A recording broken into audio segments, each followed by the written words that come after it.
Dahil sa mga pangyayari ay halos naging palaisipan sa kanila ang ginawa ng mga dyablo. Sa sobrang bilis kasi ng mga ito, ay halos ang buong akala ni Gonzalo ay tuluyan na itong bumalik sa impyerno. Nang akmang ibababa na niya ang tabak ni Mapulon, ay bigla nilang nasilayan ang mga nagbabagang nilalang sa patay na kagubatan. Nang akmang papalapit na ang mga ito, agaran din namang gumawa ng aksyon ang kaibigan ni Gonzalo. Ginoong Gonzalo, mas mainam hong wag natin silang salubungin ng rektahan. Magtago ka na muna doon sa bato upang hindi nyo rin maramdaman ang buong lakas ng ating mga kalaban. Wika ng Kuraret. Kasabay ng pagwika nito ay ang agaran din naman nilang pagtakbo patungo sa kinaroroonan ng bangkay ni Pio Carpio. Sa pagsugod ng mga demonyo, tanging ang diwata ng panahon ang sumalubong sa mga ito. Sa 9 na mga ngabayong dyablo, 3 sa mga ito ang nagawang pigilan ni Mapulon.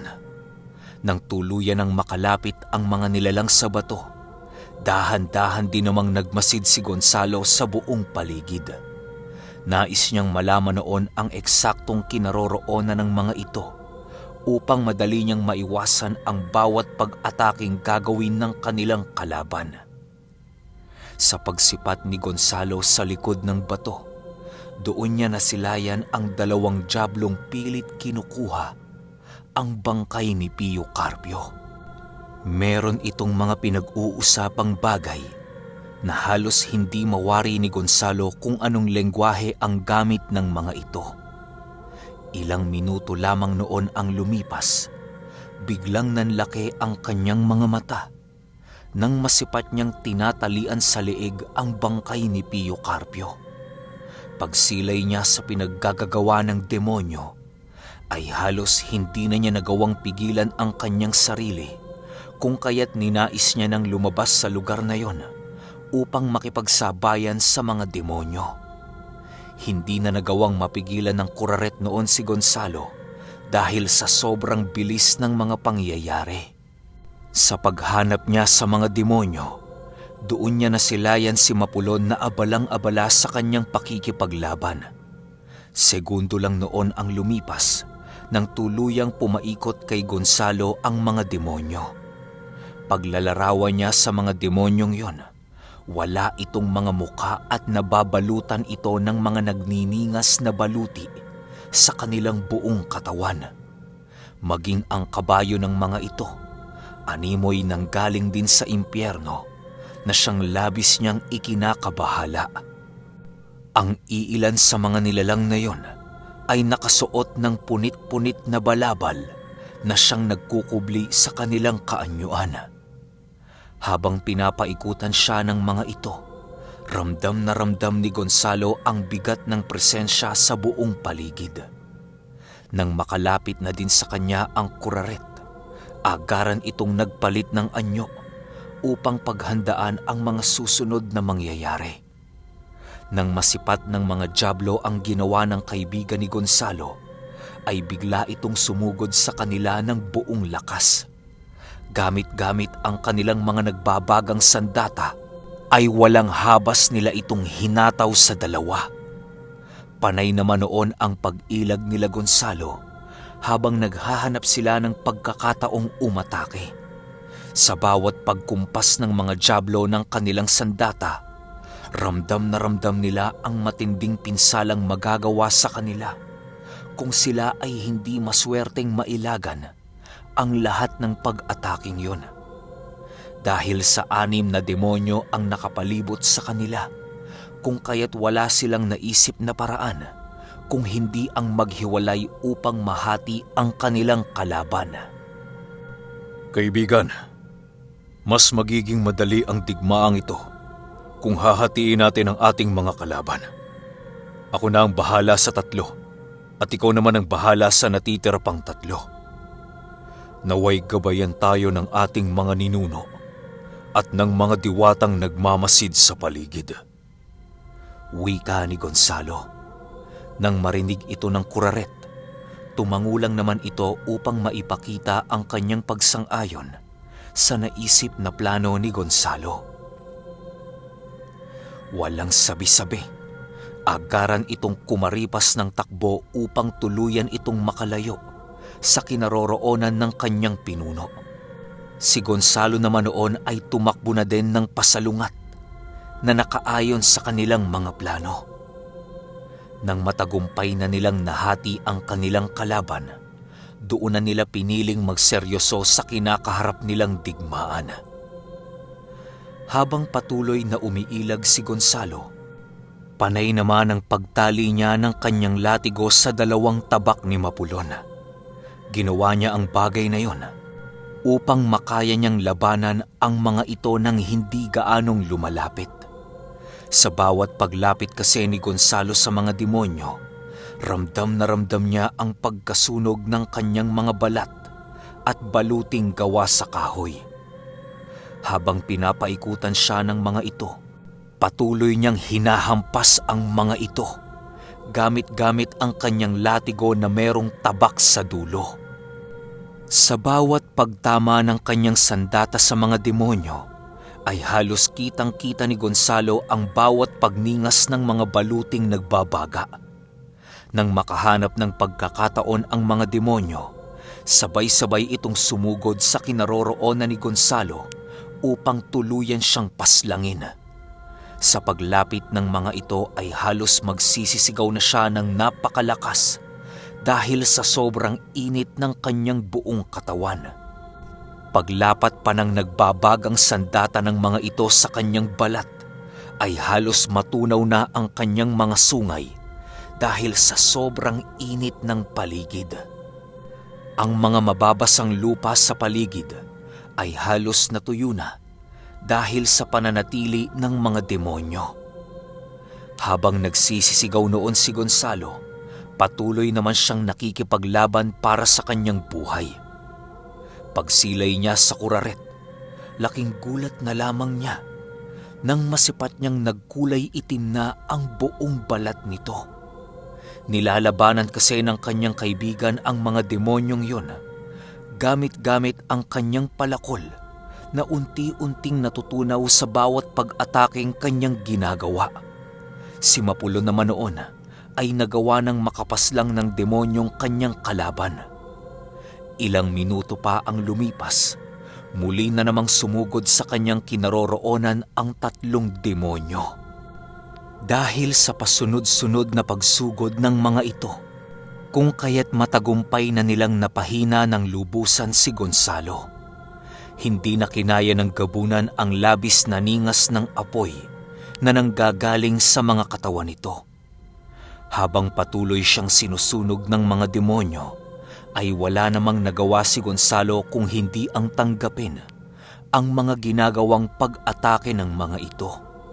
Paglubay sa kanya ng mga demonyo, ay halos wala ng wisyo ang katawan ni Gonzalo.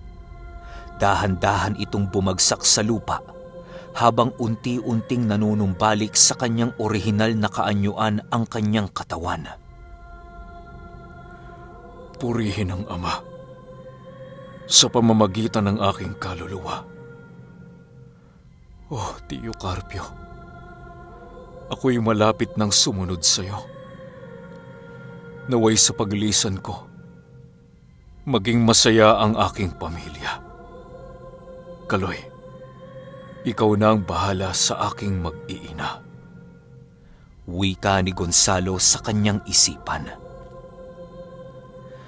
Noong mga oras kasi na yon, ay halos wala ng pag-asang makaligtas si Gonzalo dahil wala na ni isa sa kanyang mga kasama ang makakatulong sa kanya.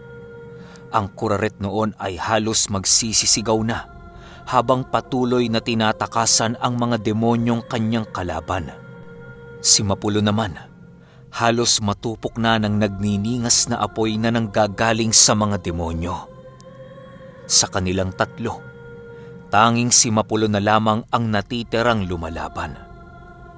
Habang nakasubasob ang pagmumukha ni Gonzalo sa lupa, biglang nakarinig siya ng mga harpang tumutugtog sa kalangitan.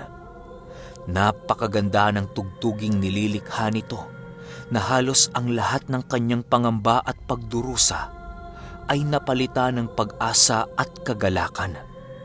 Animoy sa pagkakataong yon ay unti-unti nang nababago ang kanyang kaluluwa at dugong nananalaytay sa kanyang katawan. Habang patuloy na pinapakiramdaman ni Gonzalo ang kanyang katawan, ramdam na ramdam niya ang pag-iiba ng wangis ng kanyang bertud. Ilang minuto pa ang lumipas, biglang nakaramdam siya ng kirot sa kanyang dibdib at kaluluwa. Kasabay ng kirot na yon ay ang pagrinig niya ng isang boses na nanggagaling sa kawalan. Isuko mo ang iyong kaluluwa sa Ama at magnilay-nilay ka para sa kapatawaran ng iyong mga kasalanan. Isuko mo ang bertud na pinanggagalingan ng iyong lakas sa Amang dakila upang ikaw ay kanyang matulungan. Wika ng isang tinig. Kasabay ng pagwika nito ay ang pagbaba ng isang balahibong kulay puti na hindi niya mawari kung saan ito nanggaling. Pagsilay ni Gonzalo sa kalangitan, bigla niyang nasipat ang pagbuka ng madilim na ulap sa kanyang kinaroroonan. Ilang minuto pa ang lumipas, biglang bumaba ang isang mandirigmang nagliliwanag na merong pakpak na parabang sa kalapate. Nang masipat ito ng mga demonyo, agaran din naman itong kumaripas ng takbo sa hindi maipaliwanag na dahilan. Animoy ang nilalang na yon ay ang nag-iisang kinakatakutan ng demonyo. Sa pagbaba ng malaanghel na nilalang ay ang pagkalat ng isang napakabangong hangin sa lugar ng mga itim na engkanto. Sa pagsilay ni Mapulon sa nilalang na yon, kitang-kita ni Gonzalo ang pagbigay-pugay ng diwata sa nilalang na kanyang nakita. Kasabay ng pagluhod nito ay ang pagsidatingan nila adlaw at nila bulan. Lahat ng diwatang nasa paligid ay halos nagsilitawan dahil sa pagdating ng malaanghel na nilalang. Habang ang mga demonyo ay kumakaripas ng takbo papalayo, nakakapagtakang wala namang ginagawang kakaiba ang nilalang na kanyang nasilayan. Ilang minuto pa ang lumipas, laking gulat na lamang ni Gonzalo nang masipat niya ang pagbalik ng mga demonyo. Nag-aangil ang mga ito at parabang meron itong nakikitang kakaiba sa paligid. Matapos niyang masilayan ang mga demonyo, bigla siyang nilapitan ng nilalang na yon at inihipan ang kanyang ulo. Kasabay ng pag-ihip nito ay ang pagwika nito ng, "Laban mo to, kaya ay panalo mo. Narito lamang ako upang gabayan ka at linisin ang iyong kaluluwa. Ngayong may basbas ka na sa Ama, isa ka ng nilalang na merong mabuting kalooban. Gamitin mo ang kaanyuang ibinigay sa iyo ng Diyos upang gumawa ng kabutihan. Magbunyi ka tao, dahil nasa panig mo na ang lahat ng hukbong namamalagi sa kalangitan." Nang marinig ito ni Gonzalo, ay halos hindi siya makapaniwala sa sinabi ng malaanghel na nilalang. Matapos nitong makapagsalita, agaran din naman itong kinuha ng isang nakakasilaw na liwanag hanggang sa tuluyan itong maglaho sa kanilang harapan. Matapos nitong maglaho, biglang nakaramdam si Gonzalo ng labis na paggaan ng kanyang katawan. Animoy ang katawan niya noong mga oras na yon ay sumasabay sa pag-ihip ng hangin sa kalupaan. Pagsilay ni Gonzalo sa mga diwatang naroon sa paligid, ay napansin niyang lahat ng mga ito ay gulat na gulat sa kanyang pagtayo.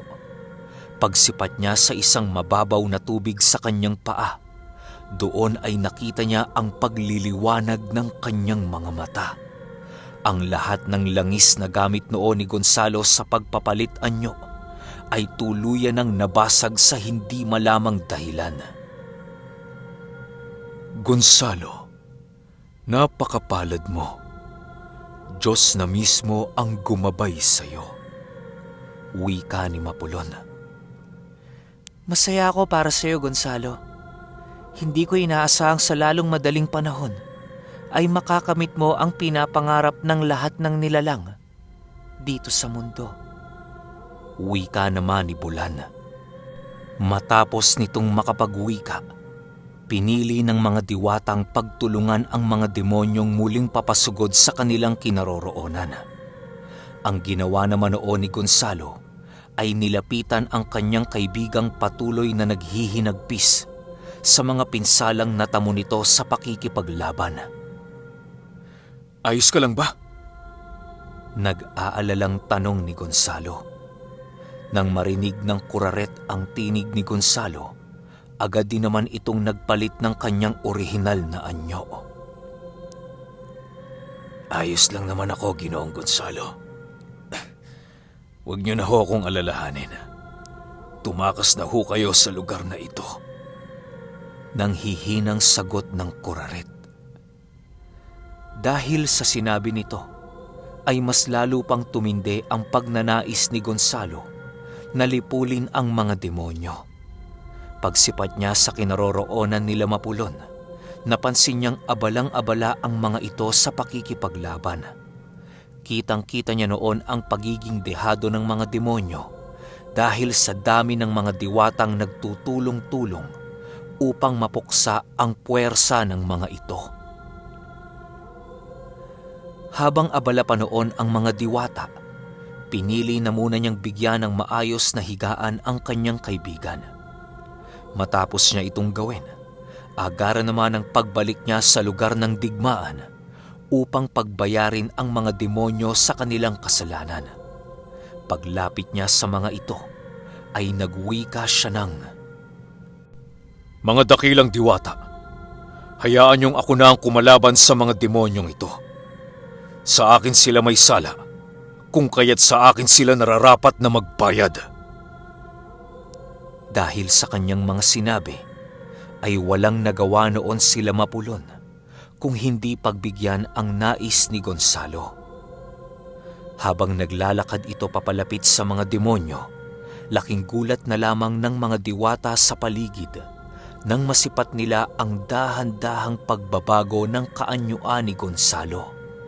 Bigla itong binalot ng napakaliwanag na bagay sa kanyang buong katawan na halos ikasilaw ng mga demonyong nagtatangkang sumugod sa kanya. Sa paglabas ni Gonzalo sa liwanag na yon, doon bumungad sa kanyang mga kalaban ang hindi pangkaraniwan niyang kaanyuan.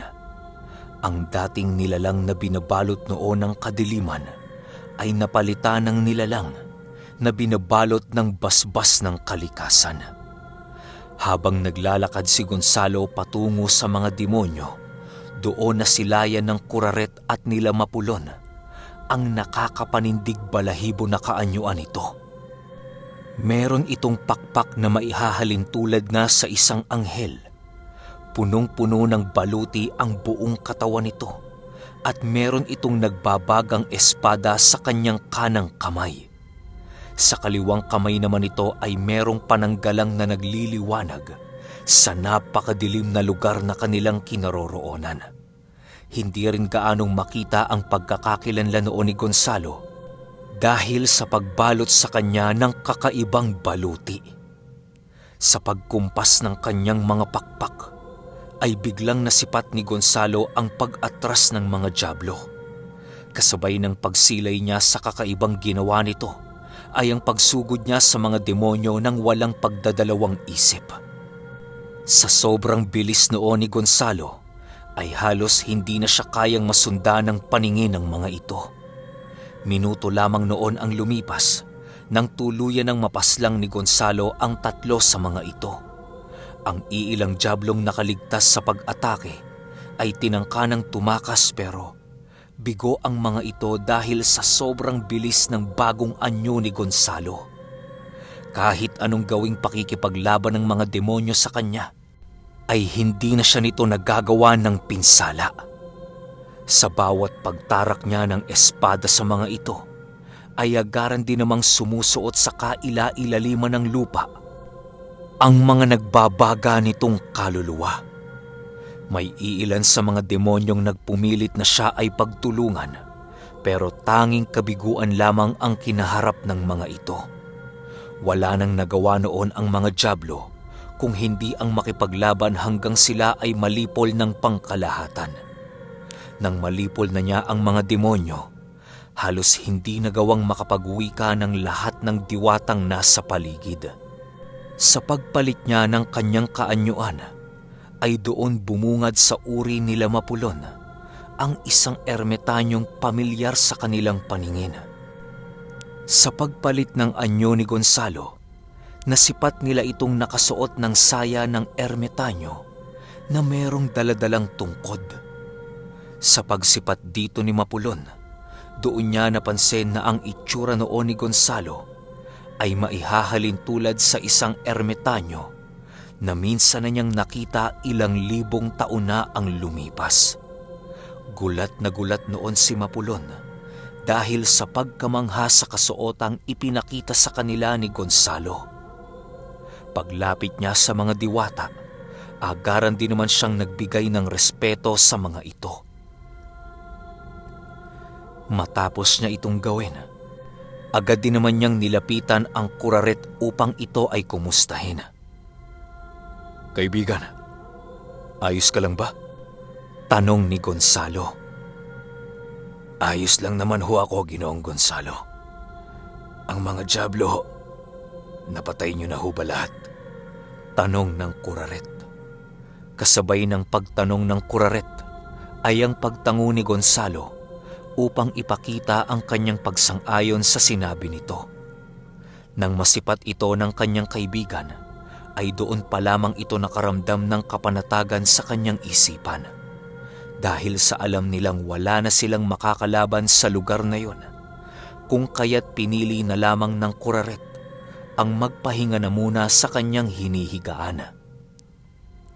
Si Gonzalo naman, piniling tunguhin ang bangkay ni Pio Carpio upang mabigyan ito ng magandang libing sa mundo ng mga tao.